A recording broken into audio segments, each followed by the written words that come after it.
प्रांगण में भी गुरुकुल परिवार की ओर से आज उत्सव मनाया गया। 500 आज श्री स्वामीनारायण गुरुकुल राजकोट संस्थान शाखा सूरत गुरुकुल के प्रांगण में आज बहुत आनंद का भव्य महोत्सव मनाया गया।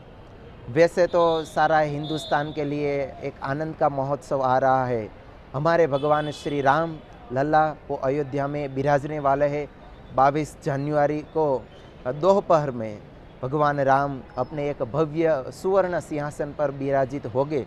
तब सारा हिंदुस्तान 120 करोड़ जनता ये उत्सव जब मनाने जाने वाला है, तब श्री स्वामीनारायण गुरुकुल विद्यालय सूरत के प्रांगण में आज 500 से अधिक बच्चों ने एक भव्य धनुष्य की आकृति बनाकर उसमें जय श्री राम लिखकर एक भगवान श्री राम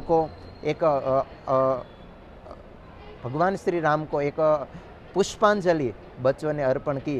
तब आज सारे गुरुकुल परिवार खूब आनंदित हो रहा है और आज कई मीडिया चैनल वालों ने भी इसके अंदर बहुत मदद की। इसके लिए सबको अभिनंदन और थैंक यू। जय स्वामीनारायण।